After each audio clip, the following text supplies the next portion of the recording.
Ini adalah Gunung Krenceng yang dikenal dengan jalan Sirotol Mustaqimnya, yang akan membuat berkeringat dingin siapapun yang ingin menggapai puncaknya.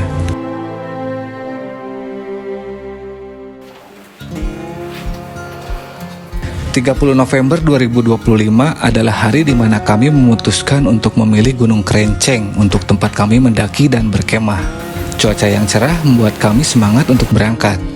Walaupun beberapa jam kemudian akan membuat mental dan fisik kami diuji dengan cuaca yang berubah drastis secara tiba-tiba.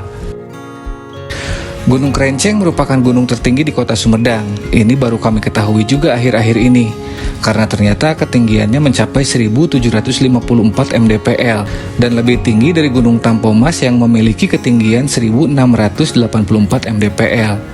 Tapi kalau saya salah informasi, mohon dibetulkan ya di kolom komentarnya Bang Zawin. Hehehe. Kami berencana naik Gunung Krenceng via Cihantap, yakni jalur yang sudah dibuat oleh komunitas pencinta alam bernama HIPCI di kota Sumedang.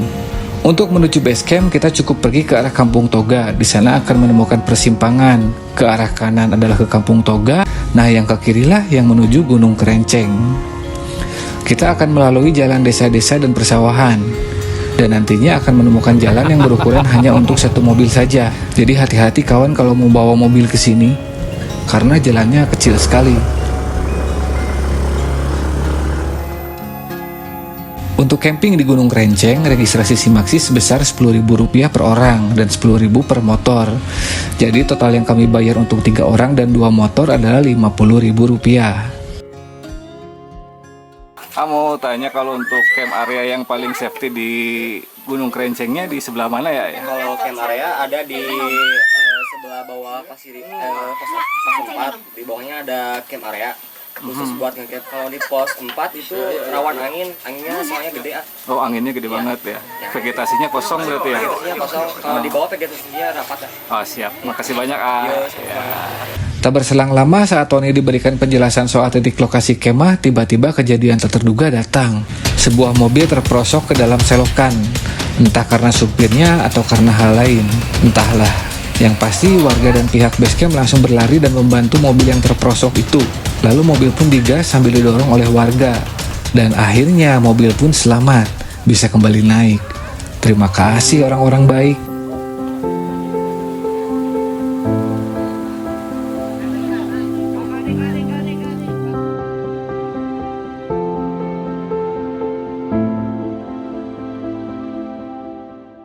Puncak ke Krenceng, mari kita berdoa menurut agama masing-masing. Berdoa mulai.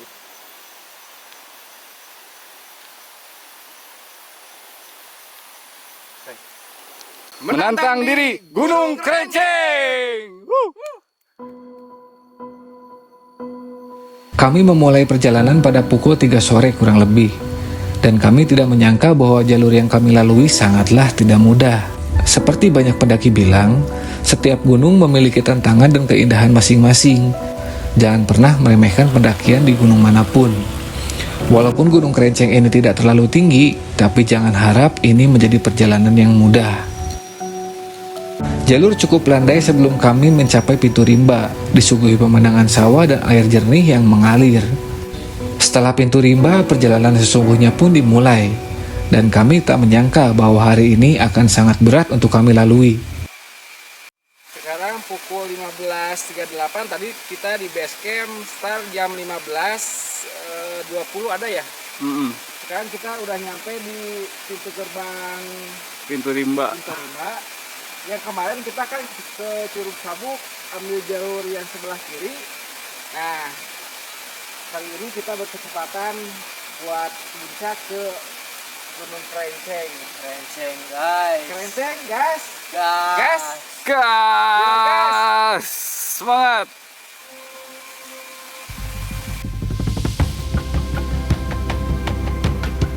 Di tanjakan awal kami disuguhkan jalur tanjakan yang becek dan licin. Dan harus berhati-hati saat melintasi jembatan kecil dengan kondisi sepatu penuh lumpur, karena akan mudah sekali untuk tergelincir.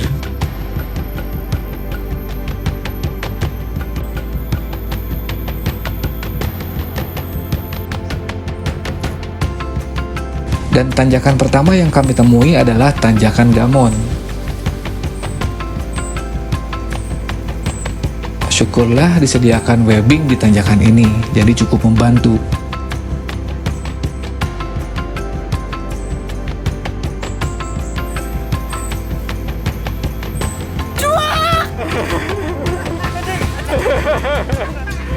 Setelah melewati tanjakan Gamon, saya tidak melihat jalur landai lagi di ujung mata.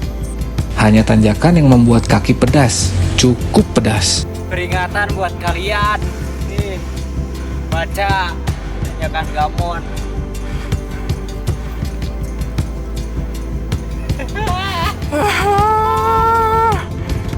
Awal trekking langsung dikasih tanjakan yang pedas, kawan.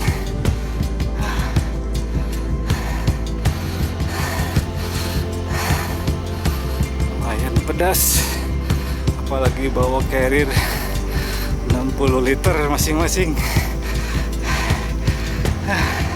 Setelah kurang lebih melewati 200 mdpl, kami memutuskan beristirahat sejenak dan kami meminum minuman berkarbonasi agar energi kembali pulih karena tanjakan masih belum hilang di pelupuk mata. Tanjakannya udah beres ya guys ya. Ternyata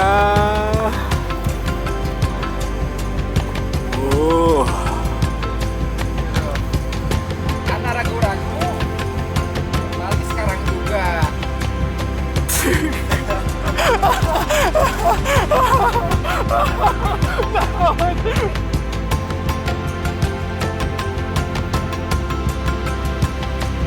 Sekarang kita berada di ketinggian elevasi 1000 mdpl.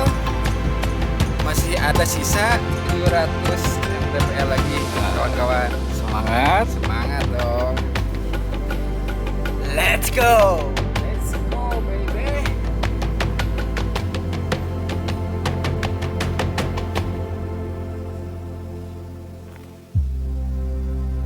Setelah melewati tanjakan Gamon dan ternyata setelah tanjakan Gamon curam banget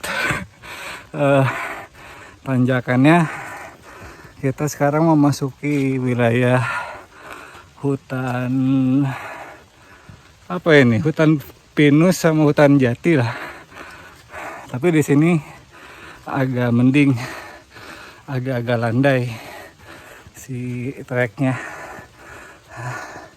Masih aman? Aman. Jo, aman Jo. Puncak Jo, 5 menit lagi Jo. 700 lagi, 700 mdpl. Semangat. Hujan. Tiba-tiba hujan datang di perjalanan kami menuju pos 1. Cuaca yang tadinya sangat cerah tiba-tiba berubah.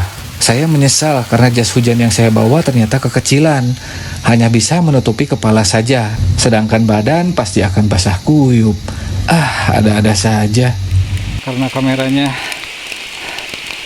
nggak bisa kena hujan, akhirnya saya menggunakan handphone saya yang Android. Gambarnya mungkin agak jelek, tapi biar ketangkap suasana hujan pas perjalanan menuju Gunung Krenceng.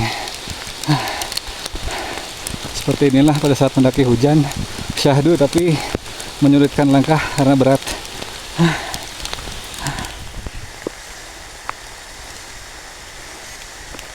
Akhirnya setelah tanjakan yang pedas, kami menemukan shelter di pos 1.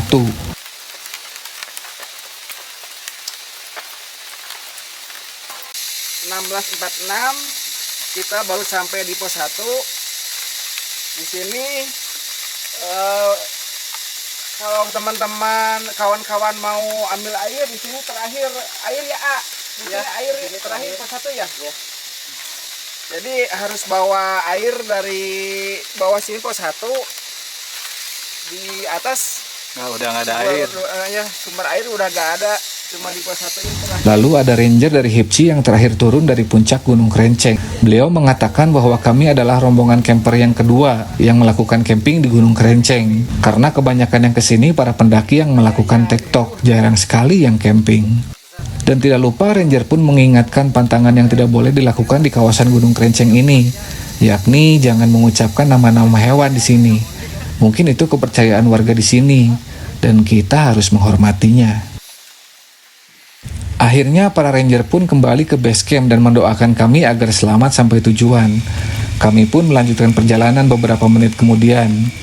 Namun kami mengalami sesuatu yang janggal dan tak bisa dijelaskan. Ada suara orang tapi kok nggak naik-naik orangnya. Radio kali. Radio. Ini kita kedengeran suara dari bawah kayak rombongan orang-orang, tapi disaut nggak ngebales. Terus nggak naik-naik juga, mungkin beristirahat di pos 1 mungkin, tapi nggak tahu juga. Perjalanan kami lanjutkan, sekarang pukul 17 lebih sekian.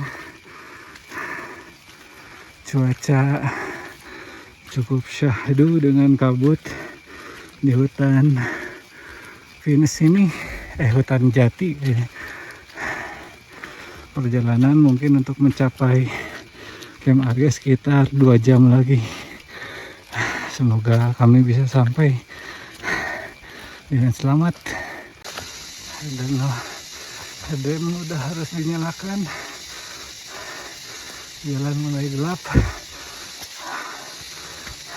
Di depan kami akan mengalami ujian fisik dan mental, di mana hujan semakin deras disertai angin, dan petir pun mulai berdatangan. Sayangnya saking derasnya hujan, kami tidak bisa mendokumentasikan karena peralatan kamera kami belum bisa digunakan di hujan sederas ini. Kami berharap agar bisa beristirahat di pos 2 untuk memakan camilan untuk memulihkan energi. Namun ternyata di sana tidak ada shelter dan hanya kursi bambu untuk beristirahat. Harapan kami adalah pos 3 untuk kami bisa beristirahat. Akhirnya walaupun dengan memaksakan, saya bisa mendokumentasikan dengan HP Android saya. Walaupun hujan masih deras, ya mudah-mudahan nggak rusak juga HP saya ya. Saya maksain rekam pakai Android nih kawan.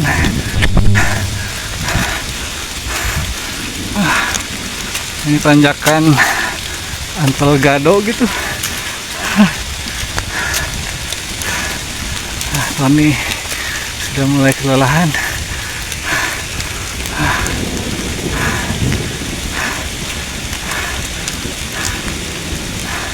Ternyata di pos 3 pun masih tidak ada shelter, dan akhirnya kami pun terpaksa melanjutkan perjalanan di dalam gelap dan hujan petir yang tak kunjung usai menuju pos 4. Capek emang?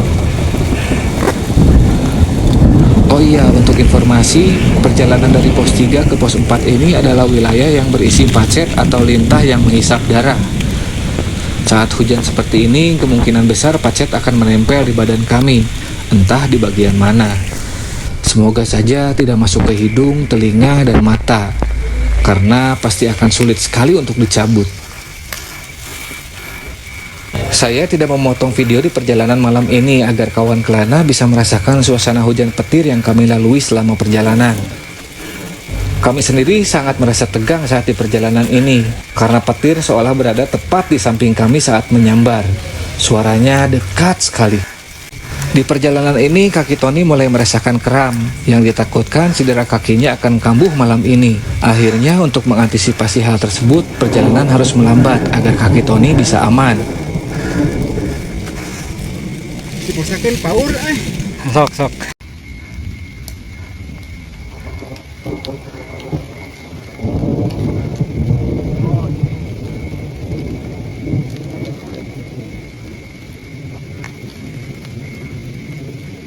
Oke ya, iya non, tenang kan? Tenang kena. Cakelan. Kelan non. Katanya tutupan di.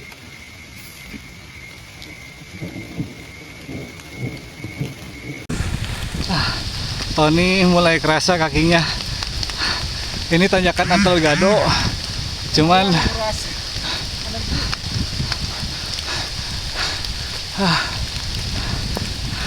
ini direkam pakai Android jadi nggak terlalu jelas karena hujannya lumayan besar. Apalagi tadi hujan gede banget, badai. Kita berhenti di pos 2 tapi nggak ada shelternya, jadi nggak bisa ngerekam. Ini agak kecil hujannya. Jadi treknya lumayan kawan-kawan. Treknya nggak berhenti nanjak. Luar biasa. Sangat cocok untuk pemula. Itu di depan adalah Ajo. Lihat ini jalur tanahnya karena jadi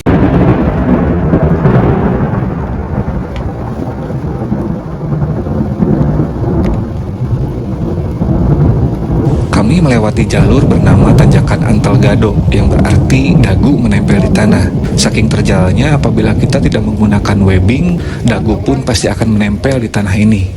Kami melewati tanjakan ini bersamaan dengan petir yang tak berhenti berdatangan. Belum lagi jalanan yang sangat basah karena air hujan terus mengalir dari atas ke bawah melalui tanah. Pikiran kami hanya tertuju ke satu tempat, yaitu camp area.